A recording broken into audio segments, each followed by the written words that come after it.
Hallelujah, praise the lord. ದೇವರ ಪರಿಶುದ್ಧ ನಾಮಕ್ಕೆ ಸ್ತೋತ್ರವಾಗಲಿ. ಈ ರಾತ್ರಿ ವೇಳೆಯಲ್ಲಿ ಕೊಟ್ಟಂತ ಒಂದು ಸಂದೇಶ ಭಾಗಕ್ಕೆ ಹೋಗೋಣ.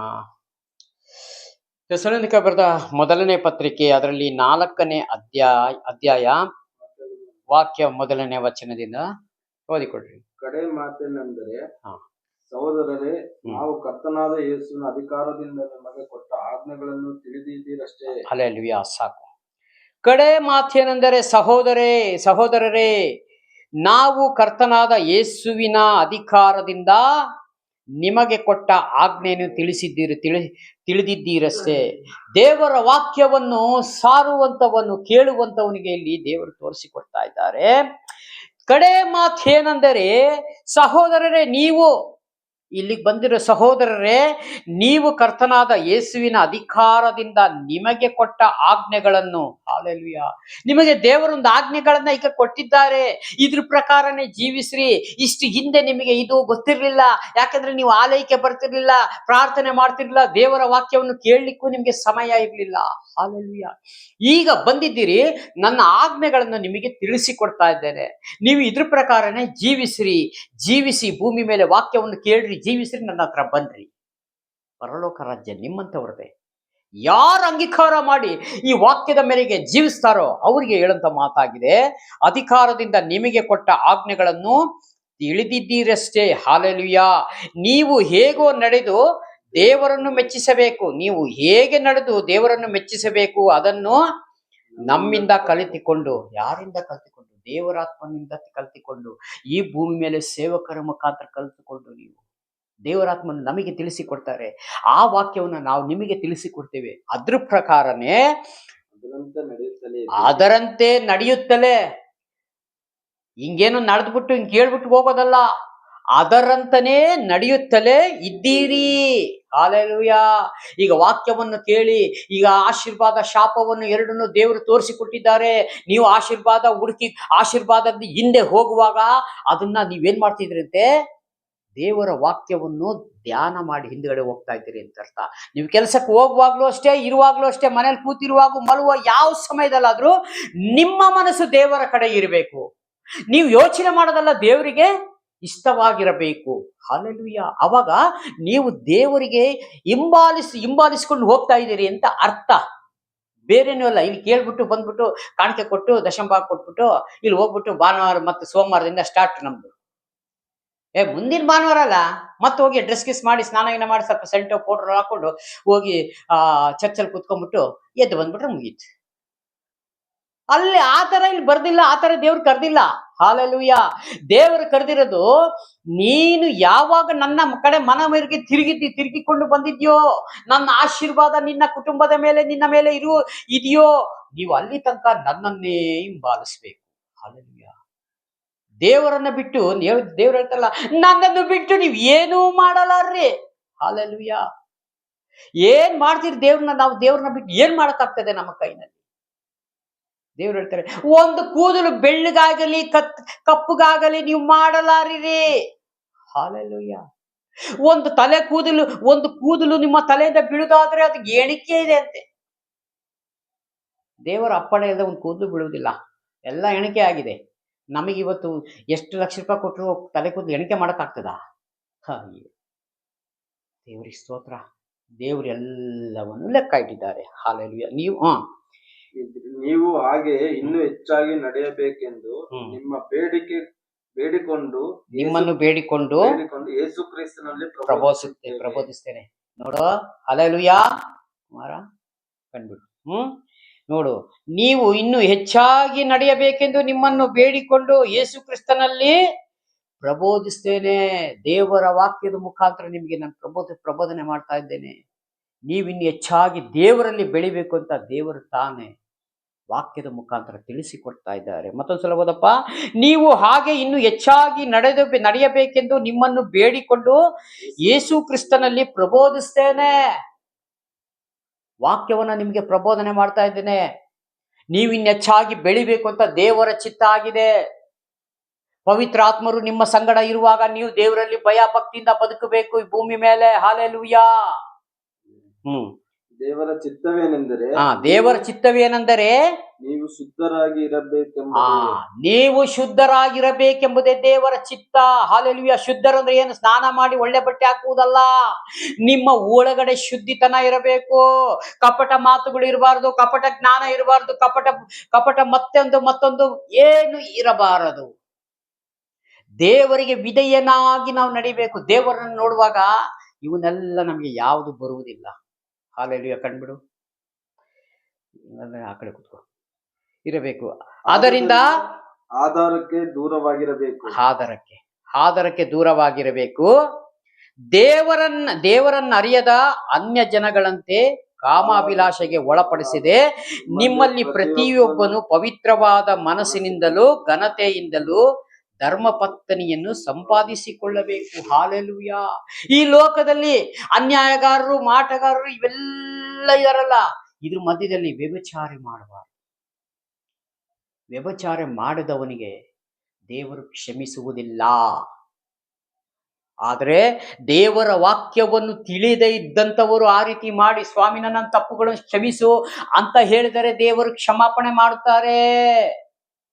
ತಿಳಿದು ದೇವರ ವಾಕ್ಯವನ್ನ ಅರಿತು ಆಲಯಕ್ಕೆ ಹೋಗಿ ಕಾಣಿಕೆ ದಶಂಭಾಗ ಕೊಟ್ಟು ಅಂತ್ಯ ಆಶೀರ್ವಾದ ತನಕ ಇದ್ದು ಎಲ್ಲಾ ಕೂಟದಲ್ಲೂ ಭಾಗವಹಿಸಿಕೊಂಡು ಈ ರೀತಿಯಾಗಿ ಮತ್ತೆ ಈ ವ್ಯಭಿಚಾರಗಳಲ್ಲಿ ನಾವು ಒಳಗಾಗಿ ನಾವು ಪಾಸ್ಟಿಗೆ ಮೋಸ ಮಾಡ್ಬೋದು, ವಿಶ್ವಾಸಿಗಳಿಗೆ ಮೋಸ ಮಾಡ್ಬೋದು, ಗೊತ್ತಿಲ್ಲದ ಈ ರೀತಿ ಇರ್ಬೋದು. ಆದರೆ ಸರ್ವಶಕ್ತನಾದ ದೇವರಿಗೆ ಮುಚ್ಚುಮರೆ ಮಾಡಕ್ಕೆ ಆಗುವುದಿಲ್ಲ. ಅದಕ್ಕೆ ಏನ್ ಹೇಳುತ್ತೆ? ನಿಮ್ಮ ಧರ್ಮಪತ್ನಿಯನ್ನು ಸಂಪಾದಿಸಿಕೊಳ್ಳಬೇಕು. ನೀನು ಹೆಚ್ಚಳ ಅವಳಲ್ಲೇ ಪಡಬೇಕೆ ಹೊರತು ಮತ್ತಲ್ಲ. ಹಾಲೆಲೂಯ. ಇವತ್ತು ಏನಾಗಿದೆ ಪ್ರಪಂಚದಲ್ಲಿ? ಹಣ ಕೊಟ್ರೆ ಏನ್ ಬೇಕಾದ್ರೆ ಸಿಕ್ಕತ್ತೆ. ಎಲ್ಲಿ ಹೋಗ್ತಾ ಇದಾರೆ ಅವರೆಲ್ಲ? ವಾಕ್ಯಕ್ಕೆ ವಿರೋಧವಾಗಿ ನಡೆಯಂತವರೇ ನಿಮ್ಮ ಗತಿ ನಾನು ಏನ್ ಹೇಳಲಿ? ಹಾಲೆಲೂಯ. ಧರ್ಮವನ್ನು ಮೀರಿ ನಡೆದವರೇ ನನ್ನಿಂದ ನೀವು ತೊಲಗಿ ಹೋಗಿರಿ, ನಿನ್ನ ಗುರುತು ನಾನು ಕಾಣೆನೋ. ಹಾಲೆಲೂಯ. ಪಿಶಾಚಿ ನಿಮ್ಮನ್ನು ಎತ್ತಿಕೊಂಡು ಹೋಗಲಿ. ಪಿಶಾಚಿಗೆ ಆರ್ಡರ್ ಕೊಡ್ತಾರೆ, ಬಾಯಿ ಈತನು ನಿನಗೆ ಸಂಬಂಧಪಟ್ಟವನು ಕರ್ಕೊಂಡೋಗಿ, ನೀನು ಲಬ ಬಾಯಿ ಬಡಿದ್ರು ಬಿಡುವುದಿಲ್ಲ, ಮುಗಿದ್ ಬಾ ನಿನ್ನ ಕತೆ. ಅದಕ್ಕಾಗಿ ನಾವು ಶರೀರದಲ್ಲಿ ನಾವು ಈ ಆತ್ಮವನ್ನ ಇರಬೇಕಾದ್ರೆ ನಾವು ಭಾರಿ ಕೇರ್ಫುಲ್ ಆಗಿ ಕಾಪಾಡ್ಕೋಬೇಕು ನಮ್ಮ ಆತ್ಮವನ್ನ. ಹಾಲೆಲೂಯ. ಯಾಕಂದ್ರೆ ಯಾರೋ ಬಂದು ಕಾಪಾಡುವುದಿಲ್ಲ. ನಿನ್ನ ಆತ್ಮವನ್ನ ನೀನ್ ಕಾಪಾಡ್ಕೋ. ನಮ್ಮ ಆತ್ಮಗಳಿಗೆ ನಾವೇ ಜವಾಬ್ದಾರಿಯಾಗಿದ್ದೇವೆ. ಹಾಲೆಲೂಯ. ಯಾವುದೇ ಕಾರಣಕ್ಕೂ ನೋಡಿ, ಇನ್ನೊಬ್ರು ಬಂದು ನಮ್ಮ ಆತ್ಮವನ್ನು ಕಾಪಾಡಲಿಕ್ಕೆ ಆಗುವುದಿಲ್ಲ. ಯಾಕೆ ಈ ಮಾತು ಹೇಳ್ತದೆ ಅಂದ್ರೆ, ಒಂದು ಪ್ಲೈನಿಗಾಗಿರ್ಲಿ ಒಬ್ಬ ಹೋಗಿ 4 ಟಿಕೆಟ್ ತರ್ಬೋದು, ಒಂದು ಸಿನಿಮಾಗೆ ಹೋಗಿದ್ರೆ 10 ಟಿಕೆಟ್ ಒಬ್ರು ತರ್ಬೋದು, ಬೇರೆ ಎಲ್ಲ ಕಡೆನೂ ಒಬ್ಬ ಹೋಗಿ ಟ್ರೈನ್ ಟಿಕೆಟ್, ಬಸ್ ಟಿಕೆಟ್ ಎಲ್ಲ ಹೋಗಿ ಬುಕಿಂಗ್ ಮಾಡಿದವ್ರೆ 10-15 ಟಿಕೆಟ್ ಒಬ್ಬ ಹೋಗಿ ತರಬಹುದು. ಹಾಲೆಲೂಯ. ಪರಲೋಕಕ್ಕೆ ಬೇಕಾದರೂ ಒಬ್ಬರಿಗೆ ಒಂದೇ ಟಿಕೆಟ್. ಅದು ನಿಮಗೆ ಬೇಕಾದ್ರೆ ನೀವೇ ನಿಲ್ಲಬೇಕು, ನಮಗೆ ಬೇಕಾದ್ರೆ ನಾವೇ ನಿಲ್ಲಬೇಕು. ಮತ್ತೊಬ್ರು ಹೋಗಿ ಟಿಕೆಟ್ ತಗೊಳಕ ಆಗುವುದಿಲ್ಲ. ಇದು ಸೇನಾಧೀಶ್ವರನಾದ ಯೆಹೋವನ ನುಡಿಯಾಗಿದೆ. ಅದಕ್ಕಾಗಿ ಯಾವುದೇ ಕಾರಣಕ್ಕೂ ಎಂತ ಸುಂದರಿಯರು ಬಂದರು ಸತ ನಾವದನ್ನು ನೋಡ್ಕೊಂಡು ಸುಮ್ಮನೆ ಮುಂದೆ ಹೋಗ್ಬೇಕೇ ಹೊರತು ಅದನ್ನ ಹಿಂಬಾಲನೆ ಮಾಡಿಕೊಂಡು ಹೋಗಿದ್ರೆ ಮುಗೀತು. ಕುಣಿ ಅಂದ್ರೆ ಏನು? ಗುಂಡಿ. ಆ ಗುಂಡಿಲಿ ಒಂದು ದಿವಸ ಹೋಗೋದೇ. ಅದಕ್ಕಿಂತ ನಿನ್ನ ಜೀವನದಲ್ಲಿ ನಿನಗೆ ದೇವರು ಕೊಟ್ಟಂತ ಆಯುಷ್ಕಾಲ ಗತಿಸಿ ಹೋಗೋದಕ್ಕಿಂತ ಮುಂಚೆ ನಿನ್ನ ಸೃಷ್ಟಿಕರ್ತನನ್ನ ಸಂಪಾದಿಸಿಕೋ. ದೇವರನ್ನ ನೀನು ಸಂಪಾದನೆ ಮಾಡಿಕೋ. ಒಂದು ದಿನ ನೀನು 100 ರೂಪಾಯಿ ಈಗ ಬ್ಯಾಂಕಲ್ಲಿ ಹಾಕಿಟ್ಕೊಂಡೆ ಸಣ್ಣ ಪ್ರಾಯದಿಂದ, ನಿನ್ನ ಮುಪ್ಪಿನ ಪ್ರಾಯ ಆಗಿದ್ಮೇಲೆ ಅದು ದೊಡ್ಡ ಮೊತ್ತ ಆಗ್ತದೆ. ನೀನ್ ರಿಟೈರ್ಮೆಂಟ್ ಆಗಿದ್ಮೇಲೆ ತೆಗೆದುಕೊಂಡು ಇಟ್ಕೊಂಡು ಒಂದೊಂದೇ ನೋಟ್ ತೆಗೆದುಕೊಂಡು ನೀನ್ ಖಾಲಿ ಮಾಡಿ ನಿನ್ ಜೀವನ ಕಳೀಬಹುದು. ಹಾಲೆಲೂಯ. ಮುಪ್ಪಿನ ಪ್ರಾಯದವರೆಗೂ 1 ರೂಪಾಯಿ ಕೂಡಿಡ್ದಲ್ಲೇ ಏನ್ ಮಾಡ್ತೀಯ? ಆಮೇಲೆ ಕೈಯಲ್ಲಿ ಶಕ್ತಿ ಇಲ್ಲ, ತೋಳಲ್ಲಿ ಶಕ್ತಿ ಇಲ್ಲ, ಎಲ್ಲಿಂದ ಊಟ ಮಾಡ್ತೀಯ? ಎಲ್ಲಿಂದ ಬಾಡಿಗೆ ಕಟ್ತೀಯ? ಇವತ್ತು ಅದೇ ಸ್ಥಿತಿ ಇವತ್ತು ಲೋಕದಲ್ಲಿ ನಡೀತಾ ಇದೆ. ಹಾಗಾಗಿ ನೀನು ಪ್ರಾರ್ಥನೆ ಎಂಬ ಕೂಡ್ಸಿಟ್ಕೋ ನಿನ್ನ ಆತ್ಮದಲ್ಲಿ. ಒಂದು ದಿವಸ ಅದು ದೊಡ್ಡ ಗಂಟಾಗ್ತದೆ. ಆ ಗಂಟಿನ ಮುಖಾಂತರ ಪರಲೋಕ ರಾಜ್ಯ ಮುಖ್ಯ. ಅಂದ್ರೆ ಅರ್ಥ, ವಾಕ್ಯವನ್ನು ಕೂಡಿಸಿಟ್ಕೊಂಡು ದೇವರ ಹತ್ರ ಇರ್ತಾ ಇರ್ತಾ ಇರ್ತಾ ನಾವೇನ್ ಮಾಡ್ತೀವಿ, ಲೋಕ ಬಿಟ್ರೆ ಪರಲೋಕ ರಾಜ್ಯ ಸೇರ್ತೀವಿ. ಅದಕ್ಕಾಗಿ ದೇವರು ಕರೆದಾತ ನಂಬಿಗಸ್ತನಾಗಿದ್ದಾನೆ. ಮತ್ತೆ ಈ ವಿಷಯದಲ್ಲಿ ಯಾರೂ ತನ್ನ ಸಹೋದರರನ್ನು ವಂಚಿಸಿ ಕೇಡು ಮಾಡಬಾರದು. ನೋಡಿ, ಯಾರೋ ಈ ವಿಷಯದಲ್ಲಿ ನಿನ್ನ ಯಾರೋ ಸಹೋದರನನ್ನು ವಂಚಿಸಿ ಕೇಡು ಮಾಡಬಾರದು. ನೋಡಿ, ಸಹೋದರನಿಗೆ ಕೇಡು ಮಾಡಬೇಡ. ನೀನ್ ನನಗೆ ಕೇಡು ಮಾಡಬಾರ್ದು, ನಾನು ನಿನಗೆ ಕೇಡು ಮಾಡಬಾರ್ದು. ನಿನ್ನ ಪ್ರೀತಿಯಿಂದ ಕಾಣಬೇಕು, ಗೌರವದಿಂದ ಕಾಣಬೇಕು, ಅದರಂತೆ ನೀನು ನನಗೆ ಕಾಣಬೇಕು. ಹಾಲೆಲೂಯಾ. ಇಲ್ಲಿ ಪ್ರೀತಿಯಿಂದ ಕಂಡು ಅಲ್ಲಿ ಹೋಗಿ ಅವರಿಂಗೆ ಇವರಂಗೆ ಅಂದ್ರೆ ಮುಗೀತು ಕತೆ. ಮತ್ತು ಅದಕ್ಕೂ ದೇವರು ಮತ್ತೆ ಇದು ಮಾಡ್ತಾರೆ, ವಿರೋಧ ಮಾಡ್ತಾರೆ ದೇವರು. ಅಯ್ಯೋ, ಇಲ್ಲಿ ಬಂದು ವಾಕ್ಯ ಕೇಳಿದೀಯಾ, ಪ್ರಾರ್ಥನೆ ಮಾಡಿದ್ಯಾ, ಕೆಳಗಿಲ್ದೆ ಹೋದ್ಮೇಲೆ ಏನೋ ನಿನ್ನ ಗತಿ. ಸ್ತೋತ್ರ.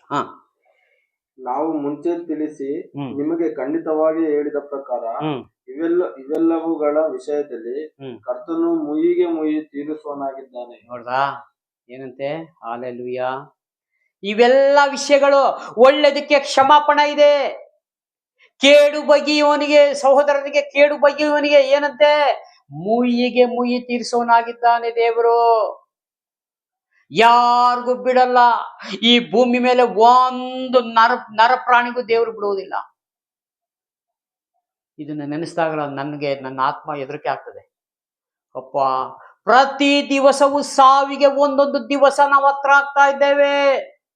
ನಾವು ಅದನ್ನ ಎಚ್ಚರಿಕೆಯಿಂದ ನಾವು ತಿಳಿದುಕೊಳ್ಬೇಕು. ಯಾವುದು ನಾವು ಏನೋ ನಾವು 4 ಜನಕ್ಕಾಗುತ್ತೆ ಅದರಂತೆ ನಮಗೂ ಆಗುತ್ತೆ ಅಂತ ನಾವು ತಿಳಿಬಾರ್ದು. 4 ಜನಕ್ಕಾಗಿದ್ದು ನಿನಗೆ ಯಾಕೆ ಆಗ್ಬೇಕು ಸಹೋದರನೇ? ನೀನು ದೇವರ ಮಗನಾಗಿದ್ದರೆ ದೇವರ ಬಳಿಗೆ ಹೋಗ್ತಿ. ದುರಾತ್ಮನ ಮಗನಾಗಿದ್ದರೆ ದುರಾತ್ಮನ ಜೊತೆಗೆ ಹೋಗುತ್ತಿ. ಹಾಲೆಲೂಯಾ. ಅದಕ್ಕೆ ಸತ್ಯವನ್ನು ತಿಳಿದವನು ಯಾವತ್ತು ಹಿಂಜಾರಿ ಹೋಗಬೇಡ್ರಿ. ಇದು ಯೇಸು ಸ್ವಾಮಿ ಹೆಸರಲ್ಲಿ ನಿಮಗೆ ನಾನು ಬೇಡ್ಕೊಳ್ತೇನೆ. ಯಾವತ್ತು ನಿಮ್ಮ ಕಡೆ ಉಸಿರಿರೋ ತನಕ ನೀವು ಎಷ್ಟು ವರ್ಷ ಬದುಕಿತಿರೋ ಸತ್ಯ ನಮ್ಗೆ ಯಾರಿಗೂ ಗೊತ್ತಿಲ್ಲ, ಅವ್ರಿಗೆ ಮಾತ್ರ ಗೊತ್ತು. ಅಷ್ಟರೊಳಗಾಗಿ ಸರಿಯಾದ ರೀತಿ ನಿಮ್ಮ ಸೃಷ್ಟಿಕರ್ತನನ್ನು ನೀವು ಸ್ಮರಣೆ ಮಾಡಿಕೊಳ್ಳ್ರಿ, ಆದುಕೊಳ್ಳ್ರಿ. ಈ ಕೊಟ್ಟಂತ ವಾಕ್ಯ ಸಂದೇಶಕ್ಕಾಗಿ ಸ್ತೋತ್ರ ಮಾಡಿಕೊಂಡು ಚಿಕ್ಕ ಪ್ರಾರ್ಥನೆ ಮಾಡೋಣ. ಕಣ್ಮುಚ್ಚ್ರಿ. ಪ್ರೀತಿ ಸ್ವರೂಪನಾದ ದೇವರೇ, ರಾಜಾದಿರಾಜನೇ, ಲೋಕಕ್ಕೆ ರಕ್ಷಕನು ಬೆಳಕು ಆಗಿರುವ ನಮ್ಮ ದೇವರೇ, ಮಹಿಮೆ ಅರಸನು ನೀವು ಸ್ವಾಮಿ. ಪ್ರಾರ್ಥನೆ ಕೇಳೋದಕ್ಕಾಗಿ ಸ್ತೋತ್ರ. ವಿಡಿಯೋ ಮುಖಾಂತರ ನೋಡೋದು ಪ್ರತಿಯೊಂದು ಸಹೋದರ ನೆನೆಸಿ ನಿಮ್ಮ ಕರೆದೋಸ್ಕೊಡ್ತೀನಿ. ಯೇಸು ಸ್ವಾಮಿ ಹೆಸರು ಬೇಡ್ಕೊಳ್ತೀನಿ ಜೀವಳ ತಂದೆ. ನನ್ನ ಮನವೇ ಯೆಹೋವನನ್ನೇ ಕೊಂಡಾಡು, ನನ್ನ ಸರ್ವದಗಳ ಪರಶುನಾಮವನ್ನು ಕೀರ್ತಿಸಿರಿ. ನನ್ನ ಮನವೇ ಯೆಹೋವನನ್ನೇ ಕೊಂಡಾಡು, ಆತನು ಮಾಡಿದ ಸಕಲ ಉಪಕಾರಗಳನ್ನು ಒಂದನ್ನು ಮರೆಯಬೇಡ. ನಮಗೆ ಜಯ ಕೊಟ್ಟ ದೇವರಿಗೆ ಸ್ತೋತ್ರ ಮಾಡೋಣ. Hallelujah, hallelujah.